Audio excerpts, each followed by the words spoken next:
Të paktën për një javë rresht, Prishtina merrte frymë ndryshe. Filma nga anë mban bota, artistë të ndryshëm hollywoodian parakaluan në tapetin e kuq të festivalit të filmit Prifest. Mirë po besoj që të gjithë tashmë e keni kuptuar, Prifest nuk do të mbahet këtë vit në Prishtinë. Arsyeja dihet, reduktimi i buxhetit. Mirë po çka kam për të thënë drejtorët të këtij festivali e ndjekim bashkë materialin e përgatitur nga kolegu ynë Artan Telako.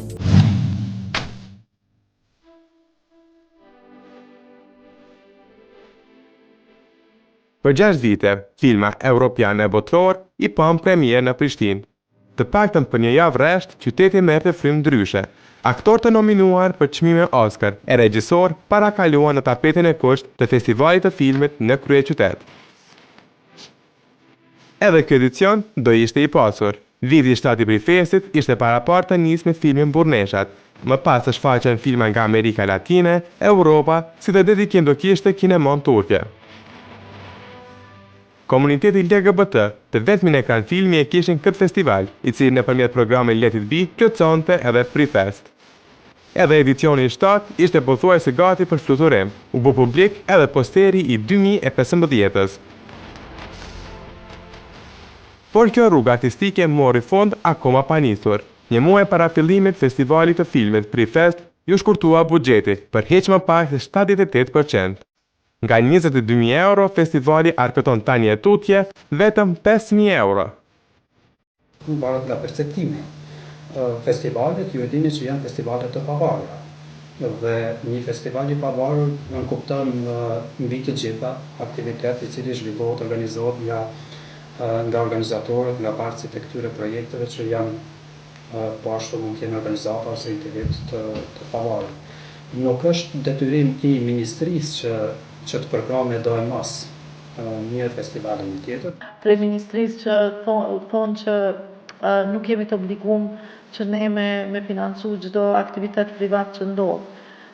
Tash kjo është shumë e çuditshme edhe është na del si një informat shumë e cekt, sepse ky maspari nuk është aktivitet privat, ky i dedikohet publikut të Kosovës, ky sjell një gjatë rëndësishme shumë për kinastët e Kosovës.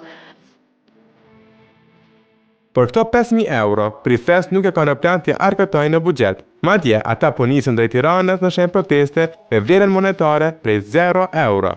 Prifest në ekzil do ta shënoj edicionin e 7. Këto elemente na kanë bërë që në një farë mënyrë ne të ndihemi që nuk jemi të mirëseardhur.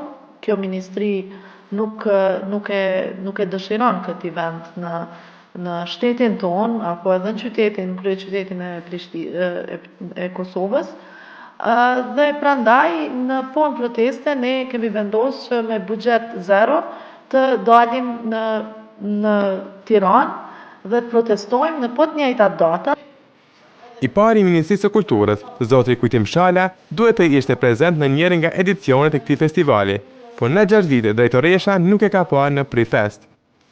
Unë nuk e di nëse ai ka qenë prezent në festivalin ton apo jo, nuk më kujtohet që e kam parë ndonjëherë, po besoj që nëse është njeri i kulturës, ai patjetër që ka qenë aty, sepse ky festival ka ndodhur që 6 vite në Prishtinë dhe nuk pa mendja që nuk ka pas kohë me ardhë me vizitu. Por jo vetëm buxheti u bë pengesë, shtëpia që ishte në koqire e festivalit i mbylli 2 herë. Ndryshe nga viti i kaluar, këtë herë në programin e prillit do të mungoj ky festival. Të gjitha këto elemente kanë qenë edhe pjesë e medias botërore të cilët kanë pasqyruar gjithngjarjen për anulimin e festivalit të filmit me metrazh të gjatë Prifest.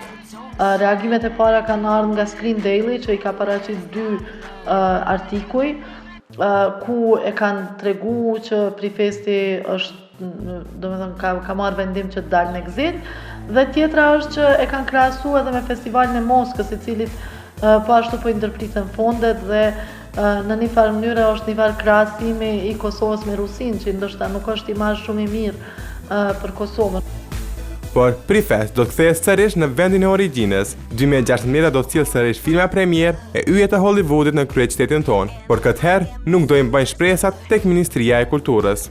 Nuk do të presim sigurisht prej kësaj ministrie që na përkrah, por do të jenë sponsor tjerë Ajo që përfitoi nga buxheti i ri është DokuFest, i cili ka arkëtuar 5.000 euro më shumë.